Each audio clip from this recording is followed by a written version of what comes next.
Alright, so I picked up a crossbow, and it's a Barnett Gamecrusher 3.0.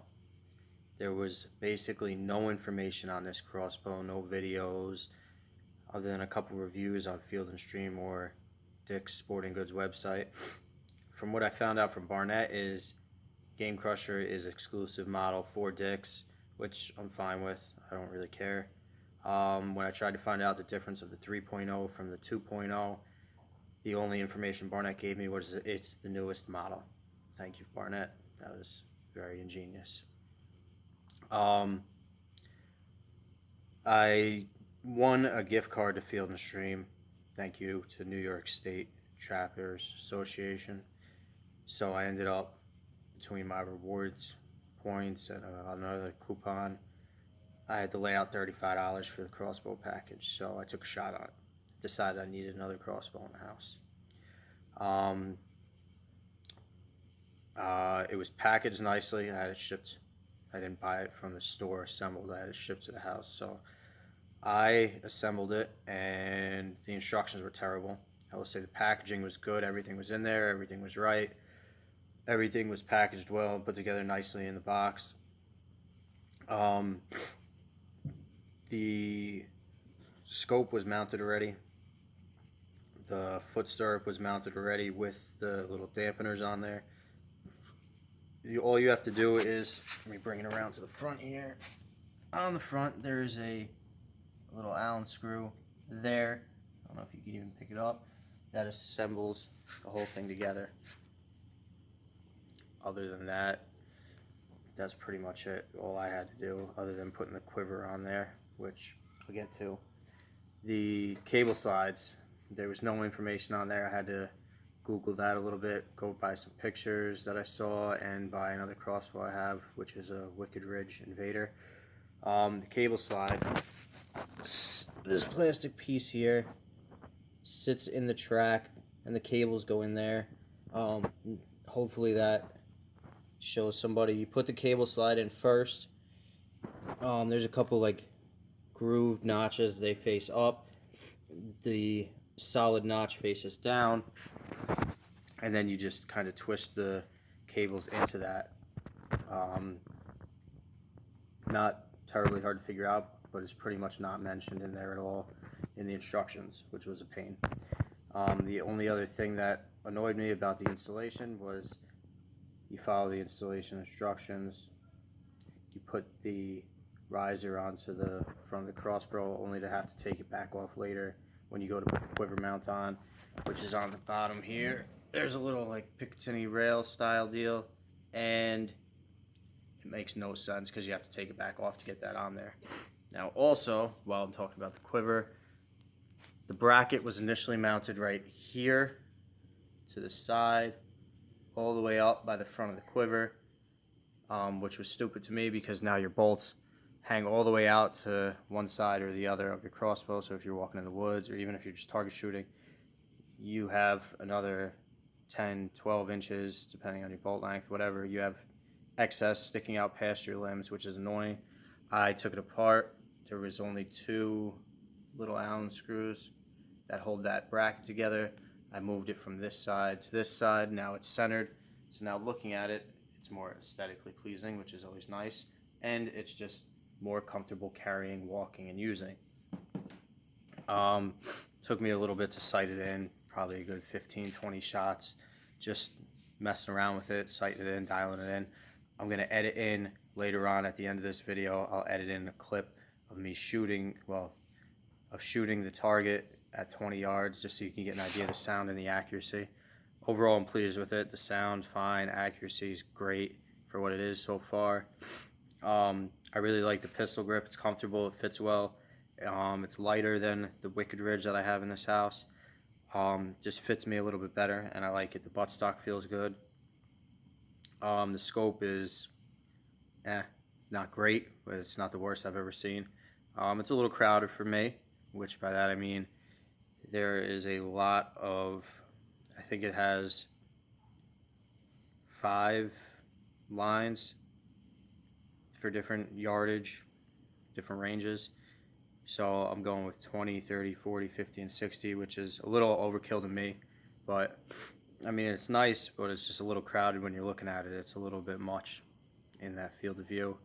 The safety is nice because it's quiet. It is when you shoot, you leave it on fire. When you cock the crossbow, it automatically switches over to safe, which is nice. That's how you do it. You do not flip it into safe after you shoot. You want to leave it in fire. It's very quiet. It doesn't make that click or clunk or mechanical sound that a lot of stuff makes when you flip a safety off, so it should be nice for hunting. The rope cocking device that came with the crossbow was extremely long. If you're like 6'5", it would be awesome for you. I'm 5'7". It was insane. I was cocking the thing all the way up over my head trying to get this thing cocked, so I shortened the rope on that, which isn't a big deal. It took a whole 2 seconds. Other than that, something just to add, it was kind of cool that they have them, these little guards, these shields there when you hold the crossbow. So it's meant to keep your fingers from going up above the track. I'm sure it's a insurance thing, you know, whatever. It is what it is. It's nice that it comes with it. Just if somebody shoots your crossbow, it doesn't. Really keeps the danger of sticking your hand up in the track in the way of the string. The only thing I don't like is it's kind of shitty plastic. They're kind of loose if you look at them. Not loose, but they're just kind of flimsy. And the only other thing is you got to watch when cocking the crossbow with the ropes. Every once in a while, the rope will kind of catch on it, and just keep an eye on it. I mean, it's just something to keep an eye on when you're doing. Just remember, overall for the price, obviously, if you made it's a score. But even at, they're running on sale around $300 usually, and I think it's a pretty good deal. I mean, I would feel comfortable telling someone I'm friends with, yeah, man, go buy that crossbow. It's got sling swivels. I'm gonna have to pick up a sling for it. I picked up some Victory Decimator bolts. I went 20-inch. I think they're 326 grain with them running 100 grain tip on the front. So you're looking at 426 grain combo, which is good for this poundage. I want to say it's a 165-pound crossbow. I'm in New York, so I have to contend with some stuff other people might not have to. I have a axle to axle that has to be 14. This is, I want to say 16 if I remember. I'm going to grab a tape measure just in case anybody wants to know the specs on it and doesn't feel like looking it up. That's why I'm here. You're looking at from tip to tip on the limbs, actually 20 inches. So it's either 14 or 16 from New York. I don't remember. You have to have between 100 and 200 pound draw weight. This I want to say is 165. If you count the cams, you're looking at around 21 inches from widest point. Uncocked, overall from buttstock to the front of the limbs, you're looking at just shy of 33 inches, looks like. That doesn't include the foot stirrup. They will not count that. The trigger on the crossbow is right around 3 pounds. It's very crisp, clean breaking. I like it. I was pretty surprised at how much I liked it. Just put the tape measure down. Like I said, overall, I think it's a pretty good deal. It's a pretty good crossbow. Shot well. Like I said, I'm going to finish up in here, and I'm going to edit in at the back end of this some clips of me shooting it into a target at 20 yards for you so you can get an idea of the sound and the accuracy. Alright, thanks.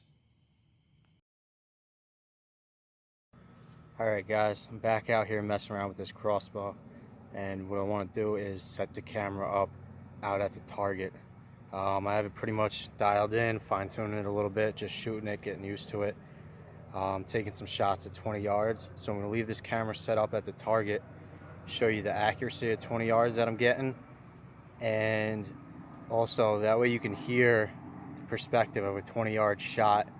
Say you were hunting, everyone talks about how loud or quiet a crossbow is, but you're talking from shooting position.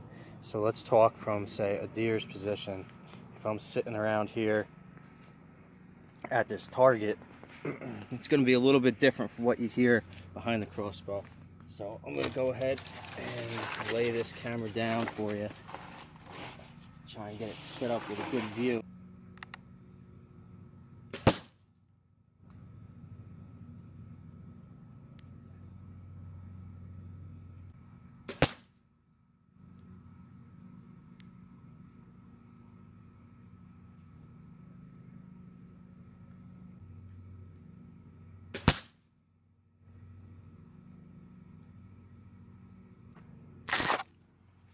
All right, that's 3 shots, 20 yards, not bad.